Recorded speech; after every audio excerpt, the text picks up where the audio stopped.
Assalamualaikum warahmatullahi wabarakatuh. Perkenalkan, nama saya Komalasari dari Prodi Manajemen Universitas Buana Perjuangan Karawang. Pada saat ini, saya telah menyelesaikan tugas psikologi bisnis yang diampu oleh Juli Yuliawati SEMM. Pada kali ini, saya mengambil judul Pengambilan Keputusan dan Komunikasi di PT Panji Konsultan Perizinan. Langsung saja ke pembahasan materinya. Pengambilan keputusan. Dalam sebuah organisasi di PT Panji Konsultan Perizinan, pengambilan keputusan adalah salah satu hal yang penting. Keputusan merupakan sebuah reaksi dari beberapa solusi yang telah dianalisa sebelumnya, bisa berupa tindakan ataupun opini. Adanya suatu masalah yang harus dipecahkan membuat seseorang ataupun sekelompok orang mengambil suatu tindakan untuk mengatasi masalah tersebut. Proses dalam menentukan langkah inilah yang disebut dengan proses pengambilan keputusan.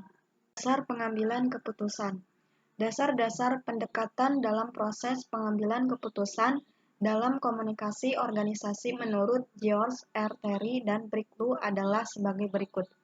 Intuisi. Pengambilan keputusan berdasarkan intuisi mengandalkan perasaan, fantasi, dan cenderung subjektif.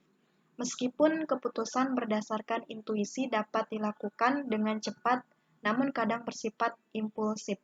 Aspek emosional lebih dominan daripada aspek rasional dalam pengambilan keputusan. Kemudian ada pengalaman. Pengalaman memberikan seseorang gambaran sebuah situasi sehingga dapat diperkirakan resiko-resiko yang akan terjadi pada saat pengambilan suatu keputusan.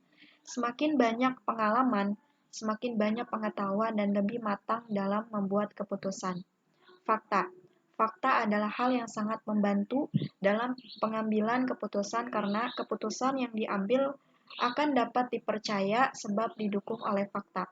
Selain itu, keputusan dapat bertahan cukup lama. Kemudian ada wewenang. Wewenang adalah hak untuk memberikan perintah kepada orang lain demi terwujudnya tujuan organisasi.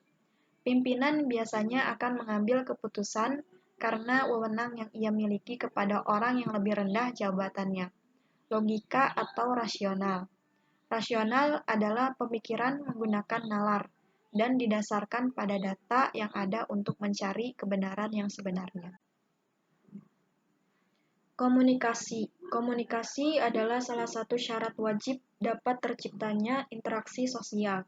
Saat Anda ingin berinteraksi dengan orang lain, sudah pasti dibutuhkan cara komunikasi yang tepat sehingga informasi yang ingin disampaikan maupun yang didapatkan bisa terjalin dengan baik.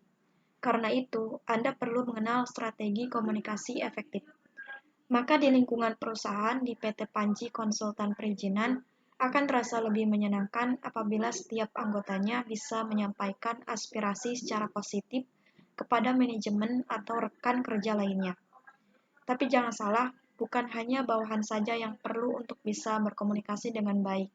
Akan tetapi semua anggota yang bekerja dalam perusahaan tersebut dituntut agar memiliki kemampuan komunikasi yang baik. 3 hal penting dalam strategi komunikasi. 1. Kejelasan komunikasi.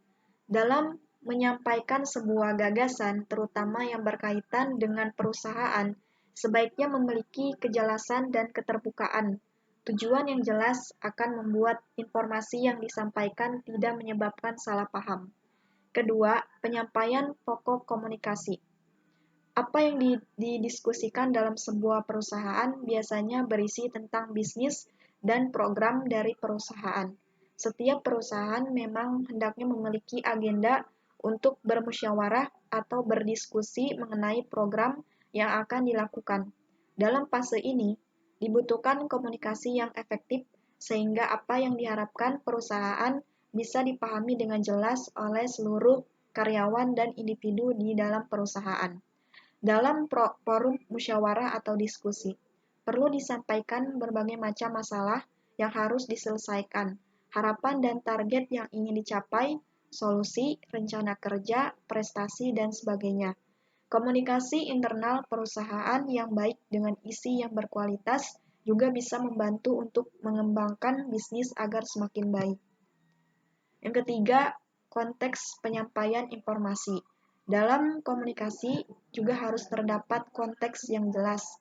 Informasi sebaiknya disampaikan dengan tepat dan pada situasi yang sesuai.